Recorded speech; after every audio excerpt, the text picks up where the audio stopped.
Number one, it's okay to wear a midi-length dress and get dressed up, even if you don't leave the house, because it's 2020 and maybe we didn't leave the house much. Number two, I also learned that my kids like to hug me when they've had peanut butter and jelly and yogurt. Much like my windows, there's yogurt stains on everything, including my clothes. So my clothes need to be practical and washable and stand up to the test of peanut butter and jelly.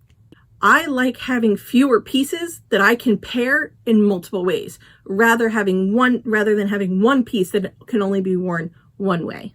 When I acknowledge my curves and I acknowledge the changes in my body that happen each month, it's a little bit easier to deal with. Oh, okay, yeah, this is not the time of the month for these pair of pants.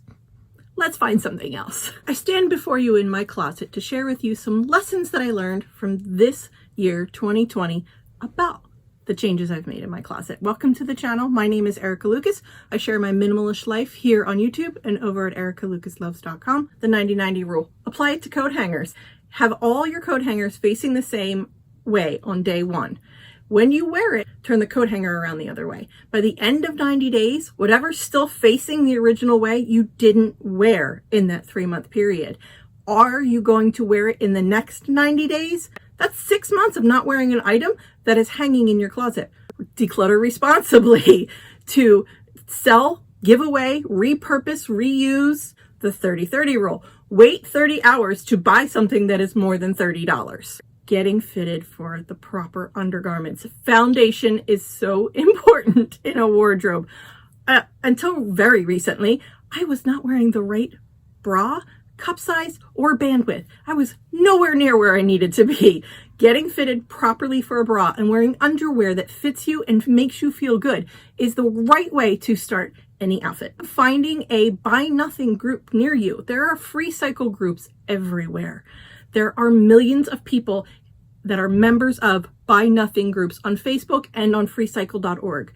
You can give your stuff away to people who need it or want it. Figuring out your colors. I get this question a lot, and I think it's because I've mentioned it a lot when I talk about my closet and my wardrobe. I used 30-something Urban Girl. I'll leave a link below. But there are 12 color palettes for a season for my skin tone, my eye color, and I am a warm spring, according to 30somethingurbangirl.com. And I decided to narrow in my palette. And so I have 3 base colors, blue, cream, and brown. And using base colors allows me to really shop finitely. So is that a word? I don't know. Shop specifically. I don't shop for anything that's red now. But that speaks to the next one as well. Go with what makes you happy and feels good. If red is your color and you love it, but it's not in the color palette that complements your skin and your eyes, wear it. Wear what makes you happy. Another lesson I learned from my closet this year is to simplify the laundry process. I wash all my clothes and everyone's clothes that can be washed in the washing machine in the same detergent. I use Drops. I'll leave a link below. It is a zero waste laundry detergent that does not leave a residue, that does not leave my clothes with a chemically perfumey smell. It rinses very clean. And I clean everybody's stuff in this house, including the dogs. That not everything goes in the dishwasher, that not everything goes in the washing machine. To pay attention to tags. Having a seasonal capsule that fits the weather is so critical. And another thing I learned is that I can pull forward from summer and pull backwards from winter to build a fall capsule, that I don't have to go out and shop, that what I have I can make work by adding leggings, adding a belt, adding a layer, adding a cardigan, adding something to it that brings it into the next season. Having 3 base colors makes my closet more cohesive so that my blues all go together mostly, and that I can mix and match various things and get more use out of items. Having 3 base colors that complement each other makes my wardrobe more versatile. Another thing I learned this year was to pay attention to the length of things. I don't look great in mini skirts. I don't look great in long skirts. Midi length skirts are my jam. And now that I started paying attention to the length of my skirts and my dresses, I find there's a lot of freedom in shopping. It's easier. I can Shop for something specific. And if it's not something I know works for me, I don't look for it. Wearing colors outside my palette. So talking about a midi length dress, I have this green dress, okay, that I wear with a belt, and it's midi length and it's green, not my color palette. Fabric.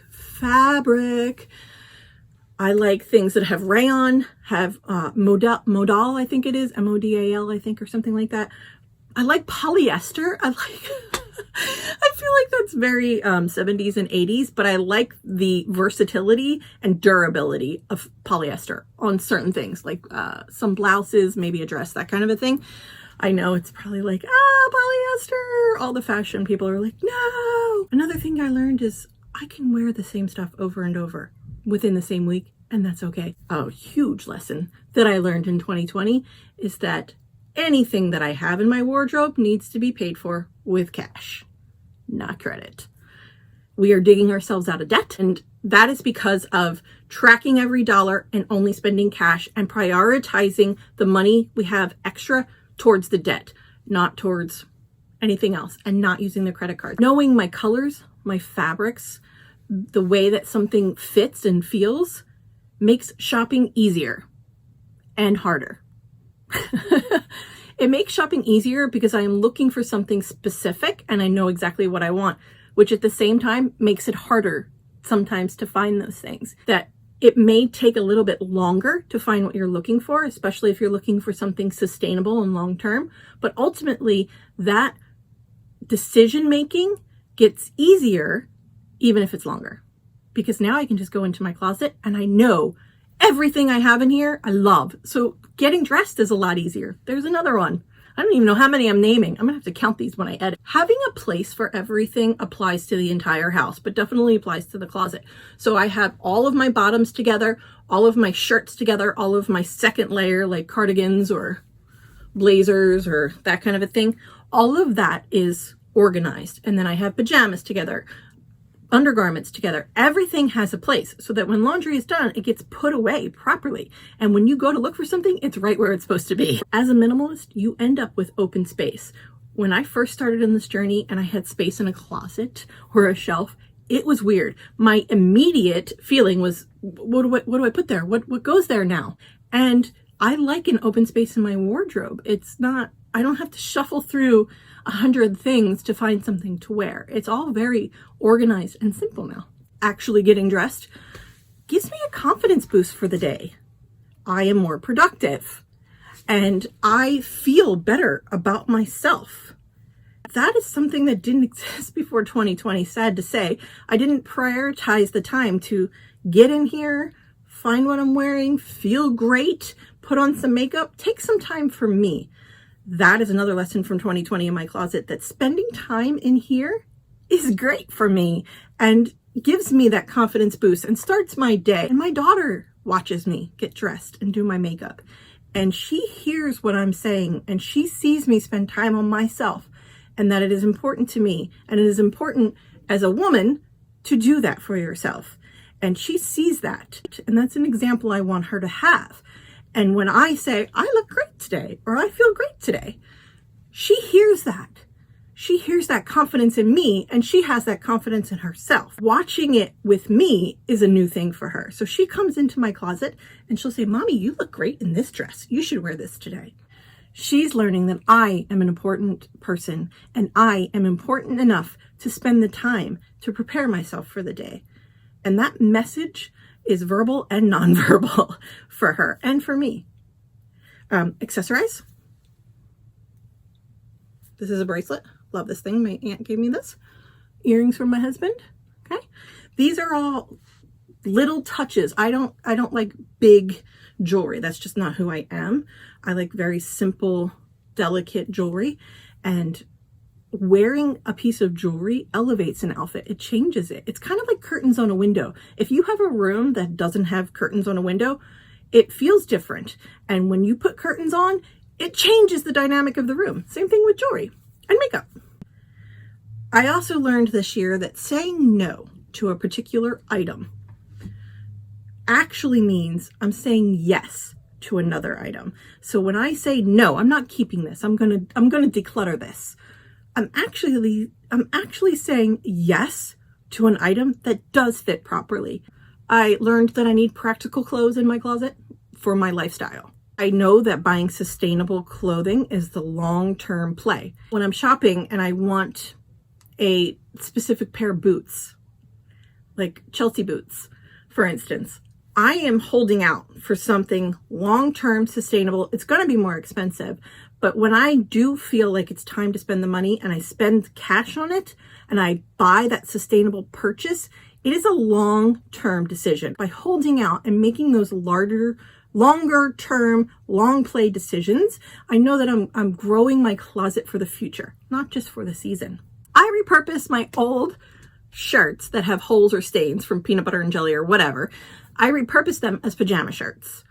My pajamas don't have to only consist of stained, old shirts. That it's okay for me to have a proper set of loungewear and pajama pants that I actually purchased intentionally for myself. Something else I learned is I rarely wear sweaters. So I have this sweater for my husband for an anniversary. It's the anniversary that's wool. I love this sweater. I just don't wear it a lot, but I'm keeping it. I love it because it was a gift from him, and I do enjoy wearing it when the time calls. And then I have this one. That's it for sweaters. I don't like sweaters, actually. I prefer a thinner top with a second layer, like a cardigan or a blazer, or just a regular long sleeve shirt. So in 2020, I learned how to dress for my body, for my shape. But embracing my shape and embracing my body and dressing it properly was a big lesson for me that I had to, it was really a lesson about acceptance, about body acceptance. Recognizing that I'm a woman, I'm a mom, I am built for curves. I am built to have curves, and I can hide them under giant shirts, or I can embrace them and find my waist, which I actually have one, right? Who knew? I'm still working on that one. That's a lesson. That's a perpetual lesson for me. I'm still working on how to do that. I've watched a couple of stylists on YouTube. I've read some blogs. I've taken advice from you guys who have sent me messages about it. And I'm learning what that means and how I feel confident and how I feel good and where the belt lies. And that's just something I'm continuing to learn. And, another thing is my body is not the same all month long. We have cycles and our body changes with that. I don't know if I said this one yet, but I love wearing midi dresses. That might be my favorite of 2020 are my midi length dresses. I wear them to clean the house. I have been known to mop the floors in one of my midi length dresses. I guess it's a lesson for my closet, but really it's a lesson for my daughter this year, as well as the secret slob, who follows the fly lady cleaning method. Dressing to shoes. This is a big one. It's one of the earlier steps in Fly Lady and Secret Slob. But my daughter dresses to shoes every day. It's not something I typically do, but on the days that I do, look out, I am getting things done. Stay out of my way because I am wearing shoes and I mean business. And that there really is something to it, that dressing for shoes is actually a mental step in getting dressed. Well, physical as well, because you're putting shoes on, but it's really a mental step about what you're going to do with your day. I don't know if I said this one. Not hanging on to clothes that don't fit or don't feel good. That is important. It is something that I've been learning on this journey in minimalism, that I don't have to hang on to something because it was a gift. I don't have to hang on to something that I don't like. I'm hanging on to this. Yes, it's a gift. I don't have to hang on to it because my husband gave it to me. He'd be like, why are you keeping it if you don't like it? But I do like it. I actually like it quite a bit, especially on those days, going back to your cycle, where I'm freezing and I just cannot get warm. And I don't want to crank the heat to 80 and heat everybody else in the house up. It's just me. I like to snuggle up in my sweater. It also makes me feel connected to my husband. So I keep this one, but I don't have to keep gifts that I don't like. I don't have to keep things that don't fit, that don't make me feel great. I can declutter responsibly and feel good about that too. On the days my energy is not there, getting dressed helps. that putting on a midi length dress helps get some things done, cross some things off my list. There was a big body acceptance this year for me, but another lesson that I learned in my closet is to stop judging myself. That is absolutely something that I have done since I was a teenager. I think a lot of women probably can relate to that. When you first start understanding your body and people start noticing you, that's when you start judging yourself. And you carry decades of self-judgment with that inner voice that beats you up sometimes. And I've learned to listen to the warnings from that inner voice, but ignore her when she's just being mean. That when I put on something and I don't feel great, but I felt great in it last week, it's just the way my body is today. Just the way my body needs to be today as a woman. And I put it back on the hanger and I'll try it again next week, but to not judge myself for the way it feels in that moment. Now, if it feels that way every week for weeks on end, probably needs to go. Another thing I learned, where are they? Coach rehabs their bags. See this? I showed this in my purse declutter.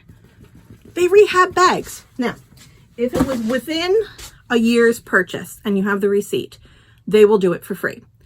However, they will do it, but you'll pay for it. You'll pay for the repair. So I'm going to do that with that bag, because that bag is a really good travel bag, or here's a lesson.